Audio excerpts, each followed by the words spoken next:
Sige pag yun may upuan sir, monitor yun sa uban. Gawas lang sa mga upuan sa Guadalupe Elementary School na dako-dako yun dami. Kanya, continue pa na ang upuan. Assistant karon po yun sa among barangay engineer. Okay, ay yung barangay, okay ra wala dami. Wala naman sila yung mga gagmay liki. Liki. Ya, amo pang i-check karon ang sa simbahan na po sa mga Dili ko simbahan Guadalupe. Guadalupe Parish. Dahil sa towards so far okay naman. Pero amo lang yung advice sa mga constituents na magpabiling yung mapinantayon. Niya alert to sa tanan nga mga pagkitabo. Yun na to ma-determine kung saan maabot ang buwan, ang linog. Okay. Ang mga dalan, wala ibitak, wala ugya. Ang mga daan, okay raman. Consider that building, no? Ang mga Sa daan. mga building labi niya yung eskwelahan sa Oh, eskwelahan. Pila ka elementary diri sa Guadalupe ka? duha ni ang Guadalupe Elementary School ug Guanawa Elementary School, pero ang dako kay namong gihatagan og concern ang kaning Guadalupe Elementary School kay tungod tagas na yung building up to 5th story ba yan siya. Di ka paglinog? Ha? Di ka paglinog? Mabay pagpauli na ako kung sa akong mga pamilya. Okay, 10 naman to. Timing kayo. Okay. Ang pagod, ang observation sa kadaghanan kung nagbuntag pa to.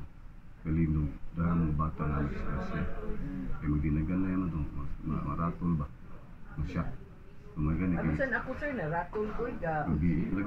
Maapag yung humana mong panihapon ato kay naliko paulit kay dili pa man ko'y gikuan, dili pa man ko'y gisitol sa barangay. Uli na ko sa balay na nihapon.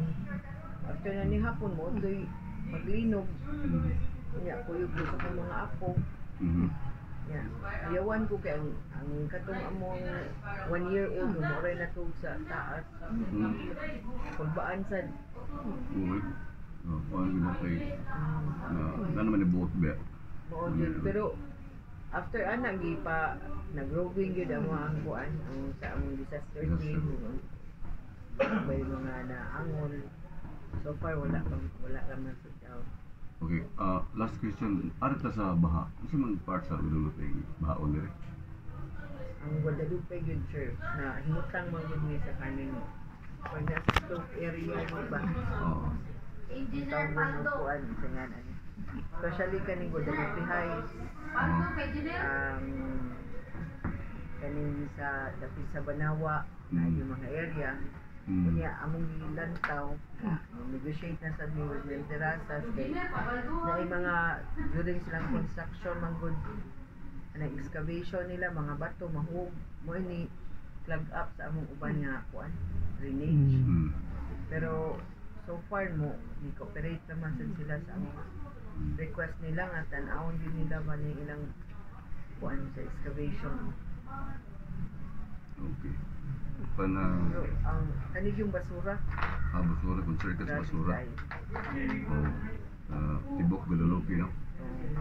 Basura gi basura magi makakuan. Kumusta ra inyong basura yung recap? Ang inyong pagkulik pag basura. Regular na mo ang collection. But then kinahanglan pa jud nga mo hangyo mi sa katawhan sa Barangay Guadalupe nga ang kaning ilang basura na tarungon gid ang paglabay ba. Especially kanang mga plastic bottles, kanang mga sachet sa kuan, sachet sa shampoo, usag unsa nga mga gamit ba. Kay mo ay kuan na mo, igiglaging na mo, o yun na apel ni. Kaning inyong basura recap ilan ni kap? Segregate. Oh. Wala pa din kayo ma-segregate so di pa din operation din sa uban. Pero amo na yung giawhagan ka niya to cooperate na yun sa kanang segregation haron maugnan na nila mo ang problema sa baha. Aga dito place sa mga sapa na mamoy monitoring ani kay baha ba. Daplin sa sapa. Kana siya sir, amo lagi na silang gipamanduan nga ug pananglitan ay mga ingon anig kinahanglan mo bakwit na gyud. Muda ka pang tubig. Okay. kuan mi natagam gid mi last katong naay katong typhoon sa ganito nga bagyo man ni agi. Hindi. Katong bagyong Udet nga nag-remind namin nila to evacuate. Pero magiging sila mo-transfer. Pag human, pag pusog na sa hangin, diha na sila di-decide na mubalin. Which is lisod na sad sa amo. Kaya na pa may gibantayan dire. Monitoring pa mi dire. Di na may ka-rescue po sa ilaha. Kaya, especially dire sa Guadalajara, ang tubig lapas na sa tao. Wala ang among kuan, among yung i-remind yun nila sige na binantayon yun.